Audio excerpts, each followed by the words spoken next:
quiero darle la bienvenida a radiomás.cl a Roxana Eide. ¿Cómo estás, Roxana? Hola, Cristian, gusto saludarte, buenas tardes, contenta de poder estar a través de Radio Más y poder utilizar esta plataforma para poder informar a la comunidad respecto de temas tan relevantes y contingentes como la dictación de nuevas leyes. Claro. Bueno, sabemos que la cosa ha estado súper complicada. Es una pena que hayamos tenido que llegar a una situación como esta, porque atentar contra los fondos previsionales, en realidad eso habla un poquito mal de la gestión, pues ya todo el mundo ya sabe, la administración ahí del Estado ha estado más o menos nomás, y tener que llegar a una situación como esta lo considero lamentable. Roxana, mira, antes de entrar en materia, quiero que entremos en confianza un poquito con las personas que nos están viendo, ¿cierto? A esta hora de la tarde yo sé que hay muchos que quizás ya hicieron el trámite, pero hay otros que todavía no. Me gustaría que nos contaras un poco respecto a tu campo, el tema jurídico. La pandemia, ¿de qué forma ha afectado un poco a tu rubro? Sabemos que en los tribunales ha estado complicado los horarios, a veces no se puede hacer los trámites, después se habilitó todo un mecanismo, un portal virtual para poder realizar un montón de cosas, así que ¿cómo se ha llevado eso? Mira, la verdad yo creo que como todas las personas acostumbrándonos a una nueva dinámica de trabajo, trabajar desde casa, que probablemente el trabajo sea mayor acá en casa que en oficina, y digamos aprendiendo a relacionarnos con nuestros clientes y también con el propio tribunal de una forma distinta, aprendiendo, ¿cierto?, al uso de estas nuevas plataformas tecnológicas, porque la relación ahora cliente y también usuario y tribunales a través únicamente de este tipo de plataformas. Si bien es cierto, nosotros como abogados ya hace algún tiempo se nos había habilitado el uso de la plataforma de la oficina judicial virtual, que para nosotros es un beneficio en el sentido que nos ayuda a la tramitación propiamente tal, pero también hemos asumido un nuevo desafío en el sentido de que las propias audiencias se ha innovado con esto y hemos realizado audiencias a través de videoconferencia. Así que ha sido todo, digamos, un desafío asumir esta nueva forma, digamos, de trabajo desde casa. Claro, bueno, me imagino ha habido que innovar en todos los campos con respecto a lo que ha estado pasando. Correcto. Roxana, bueno, ya entrando en materia, como recién mencionábamos, hay mucha gente que quizá aún no ha realizado el trámite, ¿cierto? Sabemos que hay todo un proceso. Partamos por la pregunta, ¿cómo funciona esto de la pensión de alimentos, ¿cierto? ¿Cómo, de algún modo, cuáles son sus procesos? ¿Cómo se gesta? Ya, mira. Voy a explicarlo de la siguiente forma. Lo importante es que siempre tú puedas tener esto judicializado, que tengas formalmente regulada una pensión de alimentos. Hay muchos papitos y mamitas que acuerdan, ¿cierto?, de forma verbal y no judicializan, dejando meramente al arbitrio de la otra parte que tiene que pagar el pago, digamos, esta pensión de alimentos. Siempre es el consejo, digamos, a formalizar este tipo, digamos, de actuaciones. Entonces, ¿cómo se realiza? Las personas pueden concurrir a los procesos de mediaciones familiares, en donde a través, ¿cierto?, de la orientación de un mediador pueden perfectamente alcanzar acuerdos en esta materia. Se levanta un acta y esta acta es enviada a la aprobación del juzgado de familia. En este caso, las partes, ¿cierto?, han regulado formalmente la pensión de alimentos, puesto que la resolución que dicta el tribunal aprobándolo tiene el efecto de sentencia judicial. Esa es la forma, digamos, cuando las partes están de común acuerdo, ¿ya? De la misma forma, aquellas personas que no tienen dificultades en esto perfectamente pueden realizarlo a través de contratos, que jurídicamente nosotros le llamamos transacciones, estableciendo ellas el acuerdo que estimen pertinente, y lo importante también es siempre someterlo a la aprobación del tribunal. Cuando el tribunal aprueba este acuerdo, entonces también tiene el efecto de una sentencia definitiva, como si las partes hubiesen ido a un juicio. Y cuando ya no hay derechamente acuerdo entre las partes, el Centro de Mediación Familiar les otorga un certificado de mediación frustrada por materia de alimentos y eso les permite a ellos iniciar el proceso judicial de demanda. Pero fíjate que no obstante eso, las partes nuevamente instadas por el propio juez tienen la opción nuevamente a través del proceso mismo de la demanda judicial de los alimentos a llegar a un nuevo acuerdo. Y derechamente, si no lo hay, el juez finalmente será quien determinará el monto exacto de la pensión de alimentos que deba pagarse. Roxana, ¿cómo busco la ley acá en internet? Porque si yo quiero hacer la revisión minuciosa, ¿cierto?, de lo que dice el extracto, ¿cómo la busco acá? Mira, no recuerdo en este minuto exacto el número de la ley, pero tú puedes ingresar a la plataforma de www.bcn.cl, que es la Biblioteca del Congreso Nacional, y en el link donde dicen últimas leyes publicadas, y ahí puedes encontrar el texto de la ley que fue el día 30 de julio. ¿Tú tienes la ley ahí o no? ¿La tienes? Sí, correcto, sí. Si pudiéramos leerla empíricamente, directamente, para poder entrar a revisarla. Ok. Mira, voy a leer justo esa parte que hace referencia a lo que a nosotros nos compete. Dice relación.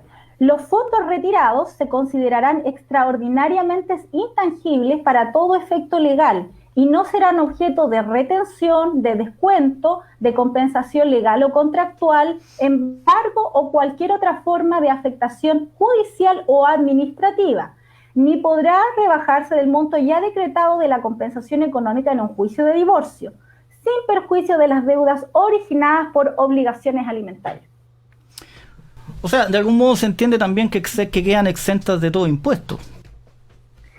Lo que pasa es que para todos los efectos legales este 10%, digamos, es un intangible en el sentido que no se considera remuneración, está exento de todo impuesto y como bien lo expresa la ley, está exento de que cualquier deuda que tú puedas tener no puede retenerse de este 10%, correcto, ni siquiera que sea de origen contractual, de origen administrativo, de origen legal, inclusive es más, hay texto expreso que dice relación que ni aun cuando tú debas cuotas por no pago de pensiones, no pago por temas de compensación económica derivadas de juicio de divorcio, tampoco en principio podrían corresponder a hacerse de este 10% a la retención, con la salvedad que únicamente las deudas originadas por concepto de pensión de alimentos.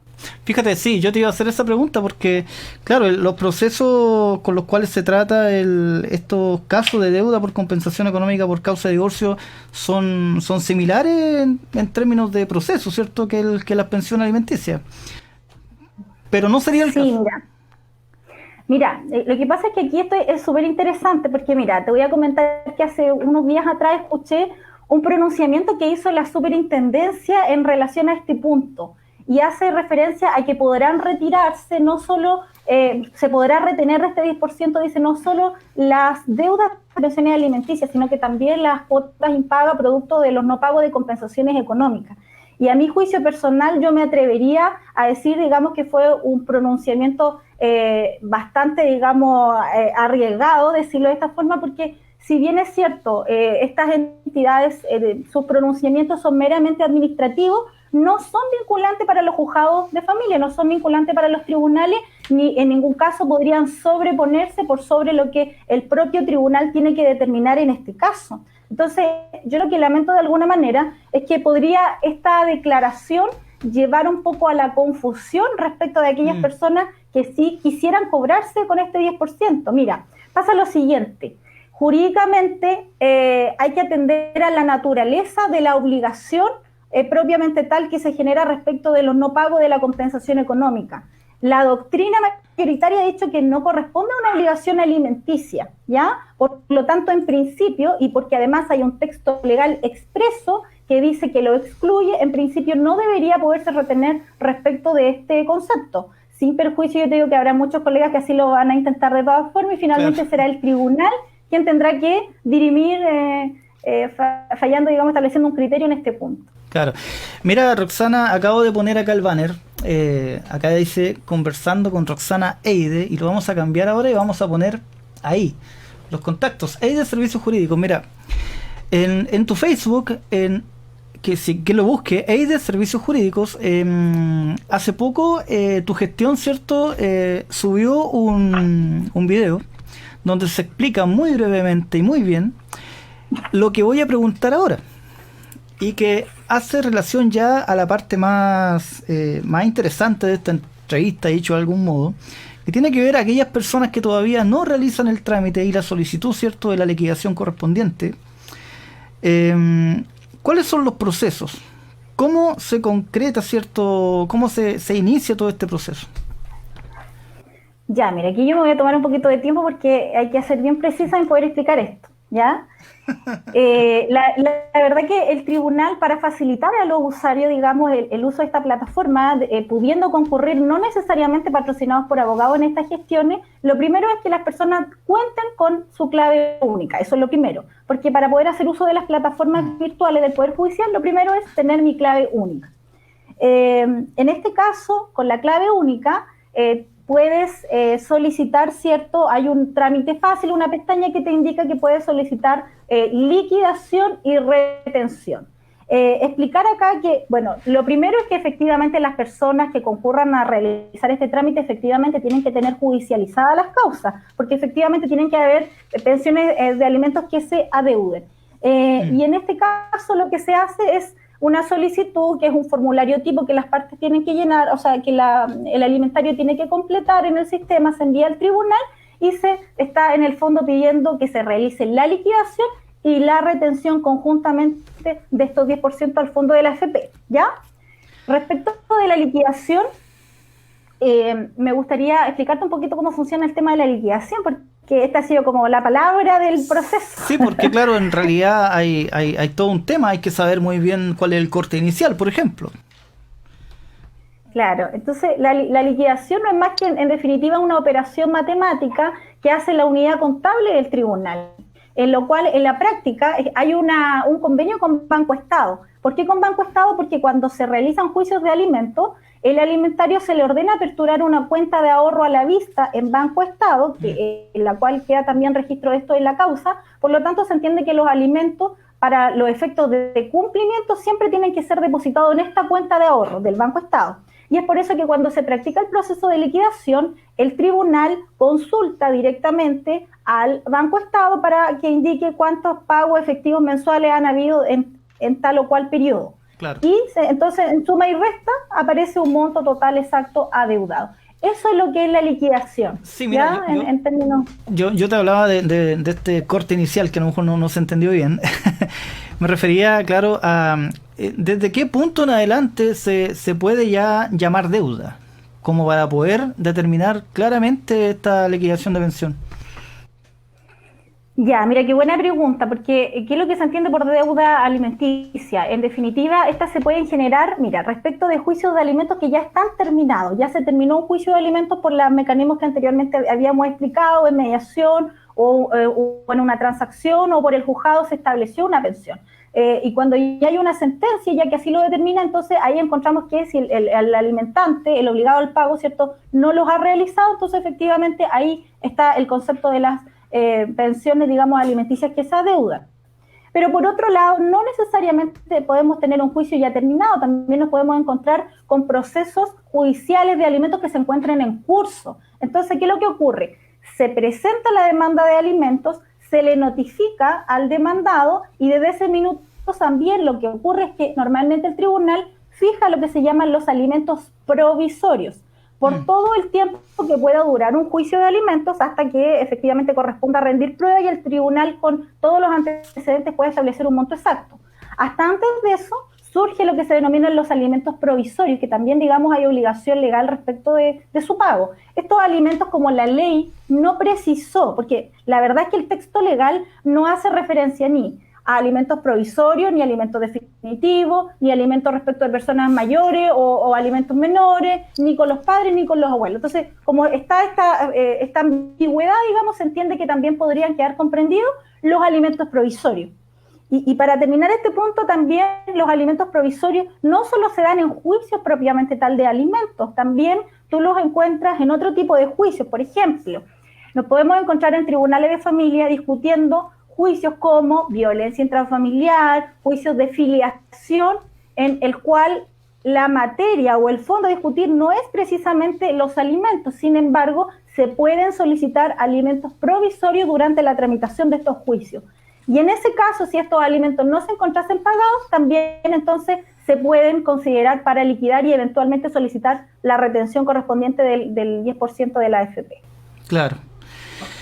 Bueno, he anotado algunas preguntas acá, ¿cierto? Para poder tener la guía, porque yo estoy hablando plenamente de la ignorancia. Roxana, ¿cómo opera el proceso del reajuste de esta liquidación? Porque ponte en el caso, hay un deudor que de algún modo ha cumplido siempre, ¿cierto? Siempre ha cumplido, pero siempre ha pagado lo mismo. Pero de algún modo ha omitido las variaciones del IPC, por ejemplo. Ese es un ejemplo de muchos. ¿Cómo opera este asunto de la reliquidación? Digamos, sí, qué buena pregunta, porque pasa lo siguiente, resulta que todo tiene que ver, en principio, cómo se fija la pensión de alimentos. Si la pensión de alimentos se fija en una unidad no reajustable, por ejemplo, una suma única, estamos hablando de que se condena al alimentante a pagar, por ejemplo, 150.000 pesos. En ese caso, entonces, la pensión de alimentos, como no está en una unidad reajustable, corresponde el reajuste semestral conforme a la variación positiva que experimente el IPC, ¿ya? Claro. Ahora, este reajuste no es automático, no es que cada 6 meses el tribunal, por iniciativa propia, practique el reajuste, tiene que ser solicitado porque lo requiere. Entonces, respecto de aquellas pensiones que han sido fijadas de otra forma, por ejemplo, se fijó en un porcentaje de la remuneración del alimentante, ¿ya? Por ejemplo, el 30% del sueldo, ¿cierto?, de las remuneraciones del trabajador, en ese caso no corresponde ese reajuste, como tampoco si la pensión se fijara, por ejemplo, en el 30% de un ingreso mínimo remuneracional. Tú sabes que por ley esto se van reajustando, ¿cierto?, periódicamente. Claro. Entonces, en ese caso tampoco procedería el reajuste. Ahora, lo que tú mencionas, yo pienso que hay muchas personas que se encuentran en esa situación, que toda la vida, ¿cierto?, pagaron responsablemente, cumplieron, pero siempre pagaron la misma suma, claro, y nunca se reajustó. Entonces, lamentablemente ahora se encuentran con la situación que el alimentario solicita un reajuste y es probable y efectivo que se les pueda perfectamente originar una deuda que corresponda únicamente al concepto de reajuste del IPC. Claro, y el que viene acumulándolo de años, igual es plata. Depende claro del monto de la pensión, sí, pero sí. Roxana, ¿de qué manera se protege la persona que de algún modo está cobrando, ¿cierto?, esta deuda? O sea, yendo más directo a la pregunta,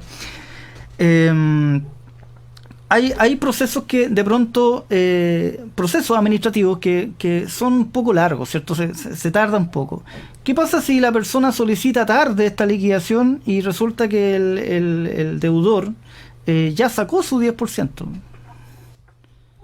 Ya, es difícil. ¿Por qué? Porque, a ver, tu respuesta tiene algunas variantes, que son las siguientes. Tú sabes que desde que se publicó la ley y la persona, según el texto legal, la persona que efectivamente quiera hacer el retiro de este 10%, desde la solicitud a la fecha del primer pago van a transcurrir tan solo 10 días hábiles, ¿ya?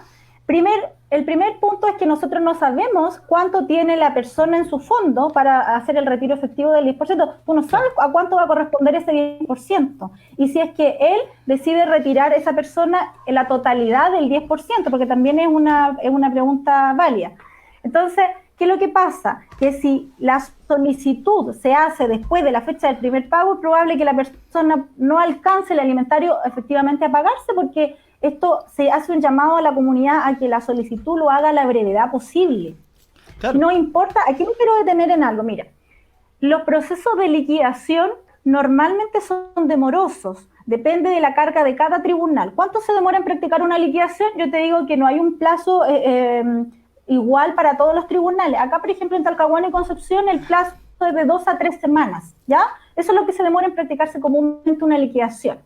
Si el tribunal esperase que saliera la liquidación, obviamente estaría afectándose el derecho del alimentario, porque en definitiva estaríamos atrasando y no podríamos efectuar la retención. Entonces, el tribunal lo que está haciendo, en definitiva, cuando acoge la solicitud de liquidación, sin siquiera aún saber cuál es el monto exacto por el cual va a tener que retener, inmediatamente lo que hace es uso de sus atribuciones de una potestad que se llama cautelar innovativa, y ordena de inmediato a la AFP la retención correspondiente, con posterioridad. Claro, y esa es la forma que el alimentario en definitiva tiene de asegurarse que sus fondos van a estar retenidos y cuánto posteriormente se producirá, ¿cierto?, la discusión si la liquidación está correcta, si no está correcta, si las partes están de acuerdo, porque eso finalmente va retrasando el proceso. Pero lo importante para la tranquilidad de los alimentarios y de quienes quieren utilizar esta alternativa es que sepan que el tribunal inmediatamente ordena la retención de estos fondos. Roxana, ¿y qué pasa si estamos hablando que un deudor se enfrente a más de una solicitud? O sea, ahí tendrán que ponerse de acuerdo los tribunales, me imagino. Y, ¿cómo se maneja qué eso? Qué buena pregunta, porque la verdad que como tú lo comenzamos desde el principio, el texto legal es súper ambiguo, no se pone en estas situaciones. Y la verdad es que esto va a ser una situación muy frecuente, porque es posible que un alimentante, un obligado al pago, tenga más de un hijo, lo voy a explicar de esta forma, y que por lo demás esté demandado, ¿cierto? Y que por lo demás esté en distintos tribunales. Por ejemplo, en el Tribunal de Concepción, en el Tribunal de Puerto Montt, en el Tribunal de Punta Arenas. ¿Te das cuenta? Entonces, ¿qué va a pasar? Va a pasar que tú no sabes si todos concurrieron a realizar el trámite en el mismo momento. Entonces, aquí claramente hay muchas cosas que se van a tener que resolver mediante el criterio que apliquen los propios jueces de familia, porque parecería injusto decir el primero que accionó va a ser el primero que va a tener la totalidad de la retención, ¿correcto? Claro. Dejando en desmedro a los otros dos alimentarios, por ejemplo, que no van a poder cobrarse. Entonces, ¿qué es lo que hace el tribunal? Cuando el tribunal acoge a tramitación la solicitud de liquidación y de retención, inmediatamente indica que quede registro en esa causa si ese alimentante tiene otras causas en otros tribunales. Entonces, con los datos va a quedar, digamos, en registro si esa persona tiene o no en otros tribunales. Y evidentemente yo te digo que va a tener que haber un acuerdo, una comunicación interna entre los distintos magistrados de familia que vean las causas respecto del mismo alimentante, para que cuando llegue el tema de hacer la devolución, ¿cierto?, de estos fondos, cómo se le va a pagar a cada uno de los alimentarios. Entonces, esto legalmente no está definido, sino que va a obedecer más bien a los criterios de cada magistrado, de cada tribunal, entendiendo que siempre hay que regirse por los principios jurídicos en los que se sustenta el derecho de familia. Por ejemplo, mira, yo te cuento, yo estuve escuchando unas entrevistas hace algunos días de magistrados de familia que hablaban de estos temas en el Poder Judicial. Y hacían referencia a esto porque le hacían, justamente esta es una pregunta, ¿cierto?, muy reiterativa. Y ellos indicaban que, en definitiva, tenía que ver, no es lo mismo, por ejemplo, a lo mejor un niño que un alimentario mayor de edad. Porque aquí hay principios que defender, por ejemplo, el principio de la convención, el principio del interés superior del niño, que está establecido además no solo en nuestra legislación nacional, sino que también en un tratado internacional que es completamente aplicable en este caso, ¿ya? Ahora, no es lo mismo tampoco si el alimentario tiene algún impedimento, ¿cierto?, para poder, ¿cierto?, desarrollarse, alguna persona que tenga alguna dificultad, que el que no la tenga. Entonces, esto va a ser evaluado caso a caso, pero no va a tener que ver con qué rapidez se actuó, sino que va a tener que ver, en definitiva, con los antecedentes propios de cada causa. Claro, y para eso estarán los tiempos, me imagino, necesarios para poder hacer todo eso. Mira, también me van surgiendo las preguntas mientras conversamos. ¿La liquidación tiene algún periodo de vigencia? Porque, claro, si un proceso administrativo se tarda mucho, eventualmente va a aparecer después el siguiente mes sin pago, y después el siguiente mes sin pago, y el siguiente mes sin pago, y hay que estar haciendo una liquidación de nuevo. ¿Funciona así o no? No. Es que aquí nada me sorprende por eso. Tengo que preguntarlo. No, es súper válido. ¿Por qué? Porque ocurre que legalmente, digamos, no está establecido por ley cuánto tiene que durar una liquidación. Sin embargo, aquí hay acuerdos internos respecto de cada tribunal. Lo común es que una liquidación tenga una validez una vigencia, digamos, de 3 meses, ¿ya? Porque ¿qué es lo que se pretende? Considerando primero que el periodo para realizar el proceso de liquidación en algunos tribunales es muy demoroso, ¿ya? Entonces, voy a poner un ejemplo, lo voy a hacer súper simple. A una persona le deben pagar todos los 5 de cada mes, 5 de junio, 5 de julio. Entonces llegó el día 5 y no se le pagó. ¿Qué es lo que hace? Solicita el proceso de liquidación. La liquidación viene a tenerla, digamos, a fin de mes, a fin de junio, ¿ya? Y resulta que en el mes de julio nuevamente se encuentra que no le pagaron. Entonces, no tiene sentido práctico que vuelva a pedir liquidación para incorporar el último mes actualizado. Lo más probable es que si alguien lo ha hecho de esta forma, le van a decir que no da lugar a la liquidación, porque lo que pretende el tribunal es que con el instrumento que se generó, efectivamente se puede llegar a cobro con eso. O sea, no sacan nada de pedir liquidación tras liquidación si no estás o no vas a iniciar un proceso de cumplimiento respecto de aquello, ¿ya? Claro. Y te lo digo así porque si no, muchos estarían todos los meses verificando el incumplimiento cierto mensual. Podría ser. Roxana, mira, se está conectando gente acá. Le enviamos un saludo a Rodrigo Carrasco, que está conectado de la quinta región. También se conecta Loreto Castro. Ella tiene una pregunta que yo ya la tenía lista acá, pero la vamos a hacer al tiro, ¿ya? Loreto Castro pregunta, ¿qué tan cierto es que el 10% que si el deudor tiene que sacar de la AFP, ¿cierto? Pero si no la saca, si él decide no sacarla, ¿qué hay de cierto en que después sí, legalmente o por algún mecanismo, sí, de todas maneras, sí se pueda tomar ese dinero para saldar estas deudas? Interesante, sí, mira, y se la respondo de inmediato. En principio, la forma como está establecida la ley, el retiro del 10% es voluntario, ¿verdad? Claro. Y por lo tanto, en el entendido que tú efectivamente como afiliado decidas retirar el 10%, únicamente en principio en ese caso se entendería que podrían ser saldadas las deudas derivadas por concepto de pensiones de alimento impago, ¿ya? Ahora, yo te digo que esto es la interpretación en el derecho de familia respecto de la nueva ley que se dictó. Eso es concordante con que hace algunos días se ingresaron al Congreso algunos proyectos de ley que dicen relación con que si el afiliado no quiere retirar su 10% porque precisamente quiere evadir esta obligación, el proyecto de ley que se presenta tiene que ver con que sin importar si él quiere o no quiere retirar, se puede efectivamente hacer pago de todas formas de estas pensiones de alimentos que se adeudan. Esto aún está en proyecto de ley, todavía no es nada definitivo, por lo demás no tiene carácter de urgente, y finalmente, tú sabes, en el Congreso no sabemos el diligenciamiento que va a tener, ni si efectivamente va a prosperar en definitiva, ¿ya? Claro. Es solo un proyecto.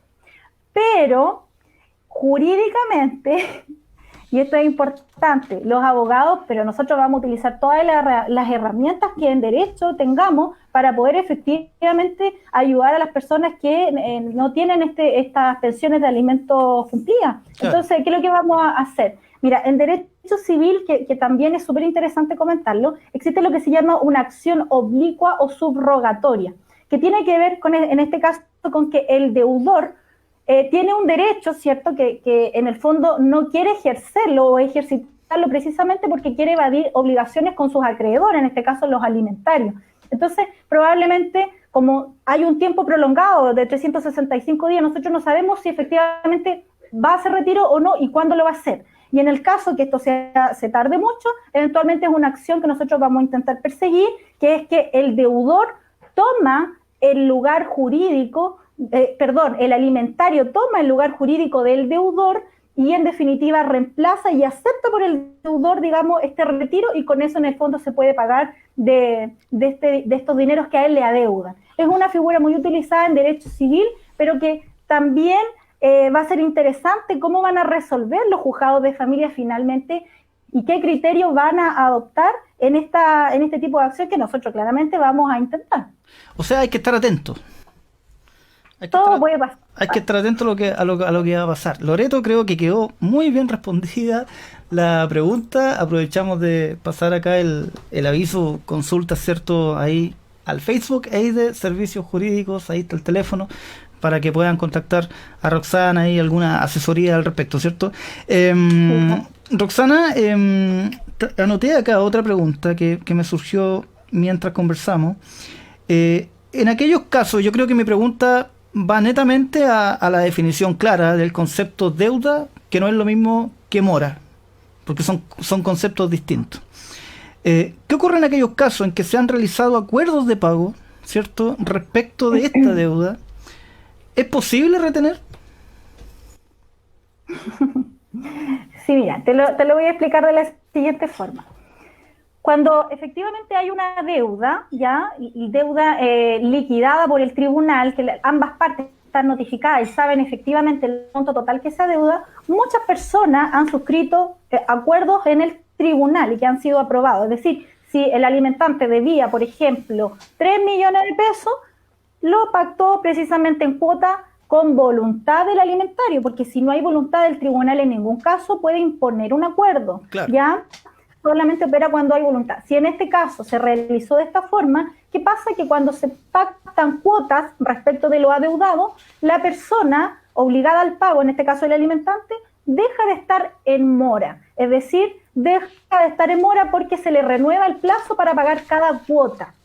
En principio, en estos casos, por lo tanto, no debiera proceder la retención de su 10%. Eso que quede súper claro. Ahora, puede ocurrir que la persona del alimentario de todas maneras inicie la solicitud y como al tribunal no le consta en ese caso en particular si han habido nuevos incumplimientos, de todas maneras va a liquidar y va de todas maneras a retener, sin perjuicio que cuando tenga el resultado de la liquidación se pueda alzar esta medida porque efectivamente no hay deuda propiamente tal, ¿ya? Claro. Ahora, yo quiero clarificar algo en este punto. Cuando se realizan este tipo de acuerdos, sucede que los juzgados de familia, el magistrado, ¿cierto?, indica lo que en derecho se llama una cláusula de aceleración. Y esto significa que en el acuerdo mismo en que se pactaron nuevas cuotas, si la persona obligada al pago ahora incumple una de esas cuotas, es decir, supongamos que el millón de pesos se dividió, ¿cierto?, en 10 cuotas, y yo incumplo la cuota número 3, ocurre que el alimentario tiene derecho a cobrar ahora la totalidad de las cuotas, y que las cuales se entenderán como vencidas, porque hay un incumplimiento, ¿ya? Entonces, sí, hay que distinguir cuál es el caso de cada persona. Si yo en principio realicé un acuerdo y estoy al día en el pago de mis cuotas, entonces tiene que tener tranquilidad en el fondo que aunque le retengan temporalmente, finalmente va a tener acceso a poder retirar el 100%, la totalidad de su 10%. Claro. Pero si yo, repactando, digamos, incumplí alguna de las cuotas, entonces acá el alimentario va a pedir liquidación y se le va a liquidar por el total de las cuotas de las cuales se pactaron, como una sanción, y eso es lo que se llama en derecho la cláusula de aceleración. Roxana, si bien se llama cláusula de aceleración, estos mecanismos serán muy tardíos en términos de trámite, porque el dinero muchos lo necesitan ahora. Mira, a mí me consta que el Poder Judicial, a propósito de toda la carga laboral que sabía que se iba a venir, me consta que han maximizado su esfuerzo contando con un mayor número de personal para que haga el trabajo, ¿cierto?, de la práctica de las liquidaciones, que eso finalmente es lo más demoroso. Se celebró un convenio también con Previred, porque Previred es la entidad que reúne todas las administradoras de fondos de pensiones. Correcto. Entonces se celebró un convenio y ¿qué es lo que se va a hacer internamente? Es que cuando el tribunal ordene la retención, envía un oficio a Previred y Previred en definitiva va a derivar a la AFP que corresponda según el caso donde se encuentre, digamos, directamente el afiliado. Y estas son formas, digamos, que se han establecido en este periodo para simplificar este procedimiento, que lo que finalmente tiende es a asegurar el derecho, ¿cierto?, de los alimentarios de efectivamente poder pagarse de las pensiones que se les adeudan. Claro. Roxana, me llega una pregunta interna por acá, por WhatsApp.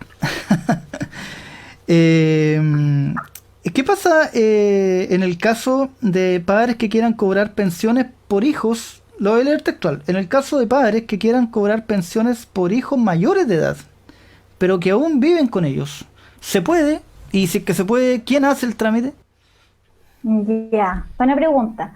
Sí, mira, fíjate que se puede eventualmente, cuando el hijo cumple la mayoría de edad, él ya es independiente, es una persona adulta, por lo cual podría eventualmente realizar personalmente este trámite, sin que sea representado por nadie más que por sí mismo, ¿ya? Pero en algunos casos hay adolescentes de 18, 19 años que no quieren, entonces, ¿qué es lo que hace? El papá que vive con ellos, en definitiva, podría eventualmente iniciar este trámite sin perjuicio que en la práctica lo que ocurre es que el tribunal solicita que este joven mayor de 18 años tenga que ratificar lo obrado por su padre o madre haciendo el cobro de los alimentos. ¿Ya?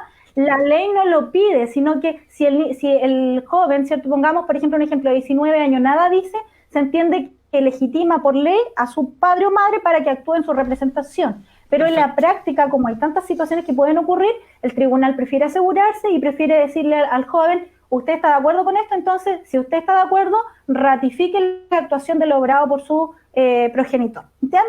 Entonces, se puede. Claro. Hay dos alternativas, digamos. Claro, ahora tengo entendido, ¿cierto? Las pensiones de alimentos son hasta los 28 años. ¿Qué pasa si una persona ya pasa de 28 años, ¿cierto? 29, 30, ¿también puede retener? Lo que pasa es que una cosa es hasta cuándo se te concede el derecho de percibir pensión de alimentos, y otra cosa es que no importa la edad que tú tengas, pero ya se devengó el derecho. O sea, pueden haber hijos que, por ejemplo, hoy día tengan 30 años y que nunca se les pagó efectivamente la pensión de alimentos. Entonces, durante el periodo que se devengó, ya la deuda existe. La deuda, por lo tanto, como ya existe, efectivamente puede ser cobrada, ¿ya? Y en ese caso, no hay ningún problema que pueda ser también retenida de este 10%. Pero mira, yo quiero, precisamente en este tema, pudieran algunas personas encontrarse en esta situación. Este tipo de casos que tú me consultas obedecería ya a que la pensión de alimentos tendría que haber sido regulada en el juzgado de letra de menores. Ya estamos hablando de muchos años atrás, hasta antes del 2005, cuando comienzan, ¿cierto?, los juzgados de familia. Entonces, si una persona quiere hacer cobro por este tipo de deuda, para ella va a ser más engorroso el proceso, porque la causa, ingresando su RUT, probablemente no esté en la plataforma que existe actualmente. Sino que lo que ella debiera hacer es concurrir al archivero judicial donde está, digamos, su causa, solicitar una copia y con la copia del expediente, con la copia, digamos, de la sentencia y la certificación que dice que esa sentencia estaba firme y ejecutoriada, entonces ella puede acompañar estos documentos al juzgado de familia para abrir una causa Z de cumplimiento y hacer las peticiones que correspondan ahí. Y para ellas ese trámite puede ser más lento. ¿Y cualquier persona puede entrar al archivero judicial? Sí, esos son registros públicos y hay libros, sí, hay libros también que tú puedes hacer búsquedas por año, por nombre, hay distintas formas. Ahora, claro, eso, como bien decía, va a atrasar enormemente el proceso. Roxana, otra pregunta frecuente que está entrando mucho por las redes respecto a este tema, que ya involucra a la otra generación. ¿Qué pasa, por ejemplo, es posible retenerle a los abuelos, por ejemplo? Interesante. Mira, legalmente los abuelos asumen un rol subsidiario, porque aquí tenemos que definir que hay un obligado principal al pago, ¿cierto? En el caso de que el alimentario fuera el niño, ¿cierto? Porque en derecho, después te lo puedo explicar, es mucho más amplio. El derecho de alimentos puede ser solicitado a los hermanos, ascendiente, descendiente, pero en el caso que sean los niños, ¿cierto? Que hayan hijos, el primer obligado entonces es el padre. Si el padre no cumple o cumpliendo es insuficiente, entonces yo puedo dirigir mi acción ahora respecto del abuelo, pero esta retención va a aplicar únicamente respecto de los abuelos que hayas ya tenido con ellos un proceso judicial, es decir, que el abuelo haya sido efectivamente demandado y que conste por tribunal una sentencia en el que el abuelo sea obligado al pago, ¿ya? Y si respecto de este abuelo obligado al pago existen efectivamente deudas, entonces también podría yo retenerle a estos abuelos de su 10%, ¿cierto?, las deudas originadas por este concepto.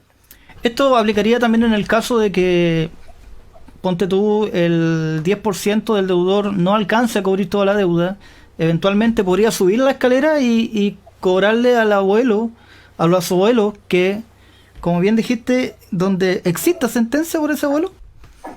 Siempre que exista sentencia respecto del abuelo, lo puedes hacer. Sí, siempre. Perfecto. Roxana, invitemos a quienes nos están viendo a que ingresen a tu fanpage, ¿cierto? Aquí aparece en pantalla. Ahí de servicios jurídicos, ¿cierto? Ahí está el contacto, ahí ustedes pueden realizar, enviar correo, enviar mensajes, hacer preguntas, consultas y conseguir algún tipo de asesoría con Roxana. Aquí me están escribiendo, ¿qué ocurre si se cesó la pensión de alimentos porque en definitiva dejé de cumplir con los requisitos legales para continuar percibiéndola? ¿O me citaron a mediación para un cese? Si tengo más de 28 años, ¿debo negarme? Buena pregunta. El periodo máximo, digamos, en que el alimentario por ley podría eventualmente recibir el derecho a alimentos, ¿cierto? En este caso sería si es hasta los 21, pero si efectivamente continúa estudios superiores, podría ser extensible hasta los 28 años. Después de los 28 años, ojo con esto, las pensiones de alimentos, como fueron decretadas por un tribunal, por sentencia del tribunal, no cesan automáticamente cuando se cumple la edad, los 28 años, sino que esa persona que ya dice, bueno, yo ya tengo un hijo que puede subsistir por sí mismo, por ejemplo, está trabajando o ya dejó de estudiar, entonces tiene que activar los mecanismos legales, concurrir primeramente a un proceso de mediación familiar, solicitar efectivamente el cese y luego entonces demandarlo por cese de alimentos. Ahora, para los efectos prácticos de esta persona no hay mucho que hacer porque ya el tribunal sí o sí le va a dar lugar al cese, sino ya no está dejando, digamos, de cumplir con los requisitos legales. Claro. Pero respecto de las deudas que se originaron durante este periodo, son temas completamente independientes. Lo que se generó por deuda no se pierde en ningún caso porque el alimentario haga un acuerdo de cese con el alimentante. Lo que es deuda y eso es completamente independiente y efectivamente siempre podrá cobrarlo. Roxana, ¿quién corre con el trámite? ¿Cómo se hace para aquellos niños que se encuentran en alguna organización, en el Sename? Ya, mira, aquí evidentemente que si el niño se encuentra en algún tipo de residencia es porque el papá o la mamá fueron privados ya efectivamente del cuidado personal. Entonces acá el cuidado personal lo asume el director de la institución donde se encuentra ingresado el niño. Y a pesar de que ellos están en estas instituciones, no por eso se exonera a los padres de la obligación de cumplir con los alimentos. De todas maneras, el papá o mamá tienen que cumplir con la pensión de alimentos, pero estas pensiones de alimentos son administradas por los directores de estas entidades. Entonces, en este caso, si efectivamente hubiesen deuda, quien tiene el derecho de accionar es efectivamente el director de la institución para poder hacer las solicitudes que correspondan y efectivamente pagarse de estas deudas de pensiones de alimentos. Claro. Otra pregunta que tengo acá, me consultan en el caso de una persona que hizo todo su trámite, ¿cierto?, de la solicitud de la liquidación, pero finalmente no alcanzó, no compatibilizaron los tiempos, pero el deudor tomó su 10% en 2 cuotas. ¿Eventualmente puede acogerse a la segunda cuota? Sí, eventualmente, de todas maneras, siempre habrá, digamos, plazo y efectivamente podrá pagarse con este pago de la segunda cuota. Lo que pasa es que esto, sí, eso es efectivo. Corres el riesgo que depende cuánto sea lo que a ti se te deba, cuánto te podrás pagar en definitiva, porque ya se le liberó un primer pago al afiliado. Entonces, correcto, si el monto de tu liquidación puede que sea tan alto y como desconocemos efectivamente el 10% del afiliado, finalmente... Claro, te puedes pagar una parte muy mínima de la liquidación, pero siempre lo podrás hacer también respecto de este segundo pago. Perfecto. Oye, Roxana, bueno, hemos abordado, creo que por distintas aristas, esto que está en pleno plano de contingencia, redondeando un poco, y ya para liberarte, ¿cierto? Me imagino que estarás ocupada ahí con tus trámites y de hecho agradecerte, ¿cierto? El estar acá con nosotros en radiomás.cl. ¿Qué recomendaciones se le podría dar a las personas que quizá en este minuto aún no se atreven por algún motivo o no han hecho este trámite todavía y sabiendo que el deudor eventualmente va a realizar el trámite del retiro? Sí. importante. Mira, bueno, me han hecho a mí transmitirte un poco algunas consultas que me han llegado. Cuando las personas a través del uso de la página han realizado personalmente la solicitud, primero explicarle un poquito que no les va a llegar ningún correo electrónico informándole que hemos recibido su solicitud, ¿ya? Es para que no estén esperando que se les informe por parte de la plataforma del tribunal. El visto bueno, no hay visto bueno. No, lo que sí queda en registro es el certificado de envío. Es un poquito más complejo, la página puede que no sea tan amigable, es un poquito más complejo, pero tú lo puedes obtener y que queda ese registro del escrito que tú enviaste. Eso es lo que te entrega la página, un certificado de envío. Pero las personas que hicieron el trámite, en primer lugar, no deben esperar el correo de recepción. Sin embargo, dependiendo de cómo ellos han solicitado que se les notifiquen las distintas actuaciones judiciales que se hacen en el tribunal, ellos han indicado un correo electrónico como una forma de notificación válida, entonces podrían eventualmente las resoluciones que el tribunal vaya dictando llegarle de esta forma sí al correo electrónico. De lo contrario, tienen que nuevamente ingresar a la página y ver en la causa las resoluciones que se han ido dictando. Claro. ¿Ya? Bueno, eso es una recomendación. Yo creo que no está de más el pantallazo también. Yo creo que no sé si son legales los pantallazos, pero por ejemplo en mi caso, que yo no tengo problema respecto al tema de pensión de alimentos, pero sí me acogí al retiro del 10%, ¿ya? Y hice todo mi trámite, entré a la plataforma, llené el formulario, al final me apareció el mensaje, ¿cierto? Trámite exitoso. Y yo, como soy Juan Segura, ¿cierto? Apreté imprimir pantalla, ¿ya? Y lo recorté y guardé. Porque hasta este minuto el correo electrónico notificatorio no me ha llegado todavía. ¿Esos pantallazos sirven? Sí, yo creo que sí. Sí, sirven para guiarte, pero en definitiva cuando tú ingresas a la plataforma, la información queda registrada en la plataforma. De todas maneras que sí, con tu ruta, asociada a tu ruta. Y una recomendación, hacerle a las personas, bueno, primero, mira, este proceso, a pesar de que se le han dado toda la facilidad a los usuarios para que lo hagan personalmente, de todas maneras pueden presentarse distintas dificultades en el camino que les podría eventualmente costar resolver por sí misma. Entonces, mi recomendación es primero que se hagan asesorar con el abogado que le pueda asistir en el proceso, porque podría darse la situación que luego que hizo la solicitud de liquidación, que era lo más fácil, enviar, pinchar y hacer el envío, podrían eventualmente después encontrarse con la situación de que cuando sea notificado el alimentante, eventualmente podría objetar la liquidación, ¿ya? Porque consideró que no estaba correcta, que había un error de cálculo, podría objetarla porque podría decir o poner una excepción de pago, yo pagué y pido que se me descuente. O sea, la liquidación es apelable. ¿Es apelable la liquidación? Más que apelable como recurso, se puede objetar por distintas razones.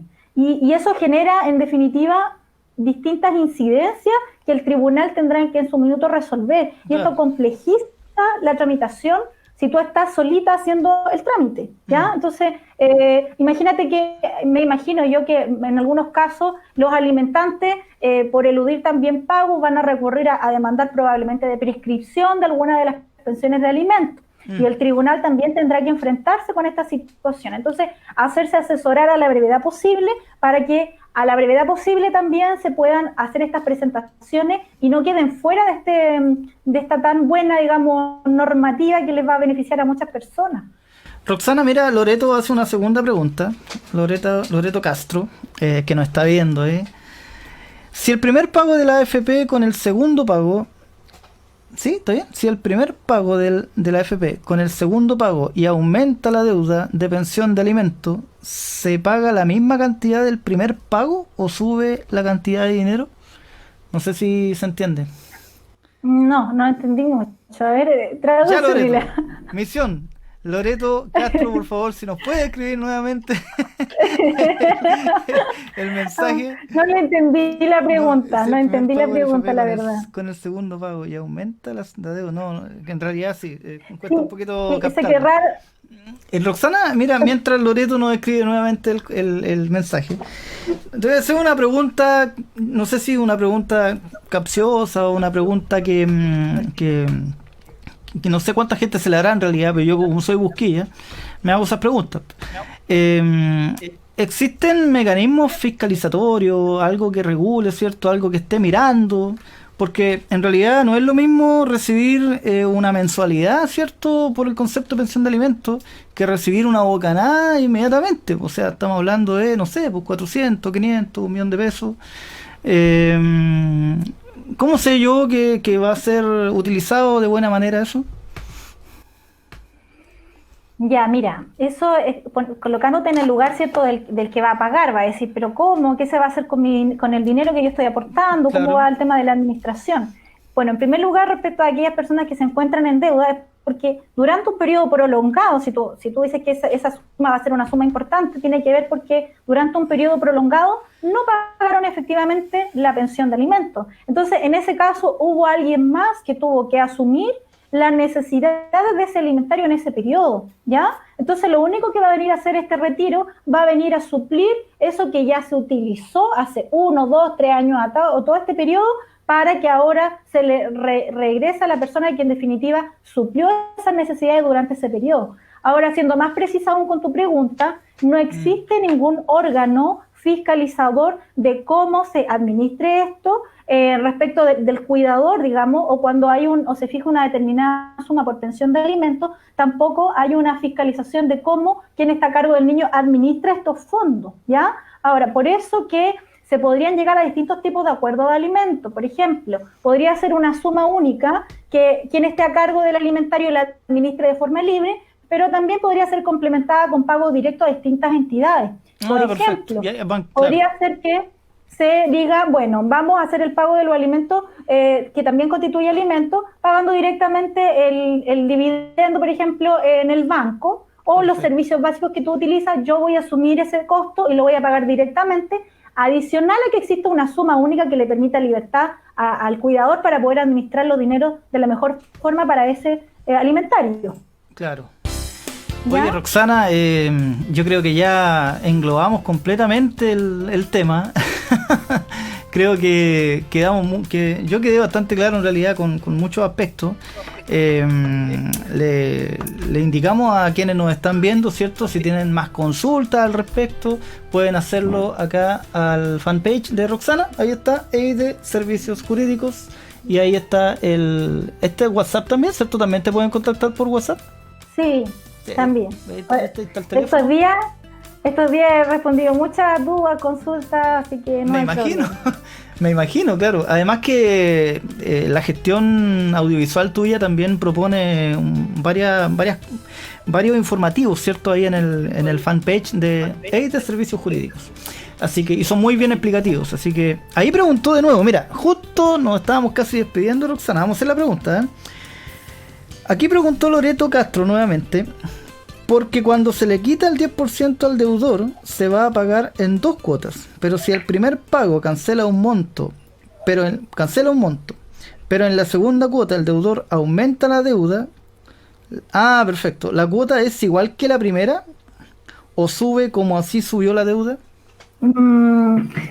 Creo que está hablando aquí del periodo entre la primera y la segunda cuota, una cosa así. Lo que pasa es que puede ser que, claro, entre que ella tiene una primera liquidación y se arrojó un monto de deuda, ¿cierto? Y ella va con ese monto de deuda a solicitar el cobro efectivo respecto al primer pago, lo puede hacer, pero entre todo ese transcurso, que van a ser entre 2 meses, no sé cuándo solicitó la liquidación, podría eventualmente reactualizar.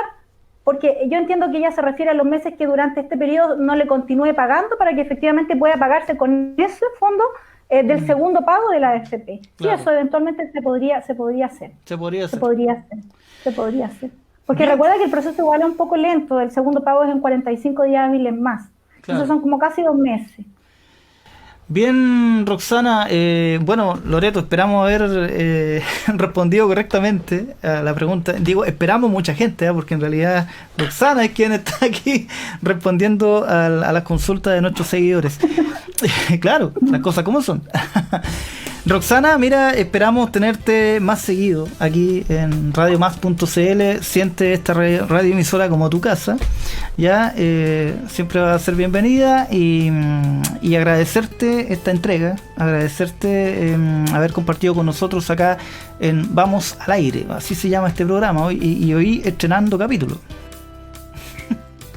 Agradecida de la invitación, Cristian, de poder estar en tu programa y por supuesto cuenta conmigo, mi disposición de poder siempre colaborar en entregar información importante, relevante, digamos, a los usuarios, a quienes en este minuto nos están oyendo. Así que un abrazo grande también para ti.